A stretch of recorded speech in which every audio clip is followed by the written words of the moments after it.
হয় খুব দ্রুত ফল খাওয়ার জন্য, কিন্তু কত দ্রুত? আমরা যে জিনিসটার প্রতি আমি ইঙ্গিত করতে চাই সেটা হচ্ছে একটি নতুন রাজনৈতিক দল গঠনের প্রক্রিয়া হচ্ছে।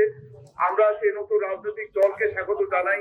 ক্ষমতায় থেকে জিয়াউর রহমান রাজনৈতিক দল গঠন করেছিলেন, এরকম একটা বাহানা তুলে বর্তমান একটি গোষ্ঠী রাজনৈতিক দল গঠনের কে জায়েজ করতে চান এবং দীর্ঘ সময় নিতে চান। আমাদের বক্তব্য হচ্ছে জিয়াউর রহমান যখন রাজনৈতিক দল গঠন করেছিলেন তখন এদেশে কোনো রাজনৈতিক দলই ছিল না, ইভেন আওয়ামী লীগও ছিল না। সেই সময় সকলের দাবির প্রেক্ষিতে জিয়াউর রহমান রীতিমতো বাধ্য হয়েছিলেন একটি রাজনৈতিক দল গঠনের, এবং রাজনৈতিক দল গঠন প্রক্রিয়ার মধ্য দিয়ে এদেশে রাজনীতি ওপেন হয়। আর বর্তমানে চলমান যে রাজনৈতিক দলগুলো আছে, আপনারা দেখেন আওয়ামী ফ্যাসিবাদ বিরোধী আন্দোলন করতে গিয়ে আমাদের রাজনৈতিক দলগুলো আরো শক্তিশালী হয়েছে। নানান রকম নির্যাতন নিষ্পেষণ হওয়ার পাশাপাশি রাজনৈতিক দলগুলো তার আত্মপরিচয় নিয়ে মাঠে সবসময় সক্রিয়ভাবে অবস্থান করেছে। তারপরও একটি রাজনৈতিক দল গঠিত হবে, কিন্তু মনে করার দরকার নেই যে আপনারা আজকে দল গঠন করে আজকে ক্ষমতা আছে, ক্ষমতা কন্টিনিউ করতে হবে। আপনাদের মনে রাখতে হবে যে দল গঠন করবে, গাছ লাগাইছেন, বীজ বপন করেছেন, গাছকে বড় হতে দেন। দ্রুত যখন কোনো গাছ বড় হয়ে যায় সেই গাছ কিন্তু লিকলিকে হয়ে যায়, গাছ পড়ে যায়।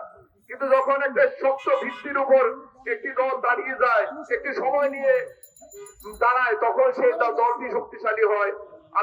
আমি মনে করি সমন্বয়করা একটি রাজনৈতিক দল গঠন করার প্রক্রিয়া শুরু করেছেন, কিন্তু তার বাহানা করলে চলবে না।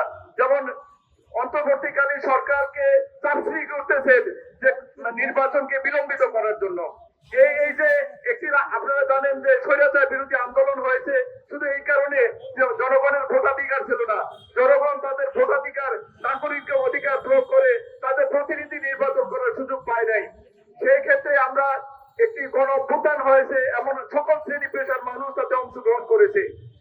কিন্তু সমন্বয়কদের একার আন্দোলনের ফল নয়। আমি ভারতবর্ষের একটি উদাহরণ দেই, সেটা হচ্ছে আপনারা জানেন যে বিপ্লবী আন্দোলন হয়েছে ভারতের বিরুদ্ধে। সেটা হচ্ছে ভারতের বিরুদ্ধে, আই মিন ইংরেজের বিরুদ্ধে। 1905 সাল থেকে 11 সাল, তারপর দীর্ঘমেয়াদী সেই 5 সালে যে বাঘাযতীন অথবা সুভাষচন্দ্র বসু অথবা নলিনী দাস যারা জীবন দিয়েছিলেন এই বিপ্লবী আন্দোলন করতে গিয়ে, তখন তো দেশ স্বাধীন হয় না বা ইংরেজরা দেশ ছেড়ে ভারতবর্ষ ছেড়ে চলে যায় নাই। দীর্ঘ সময় আন্দোলনের ফসল হিসাবে 47 সালে তারা দেশ ছেড়ে চলে গেছে। আপনারা সমন্বয়করা আন্দোলন করেছে, 1 মাস আন্দোলন করে মনে করেছে যে আপনাদের আন্দোলন ফলে দেশ সফল হয়েছে, দেশ মানে স্বৈরাচার মুক্ত হয়েছে।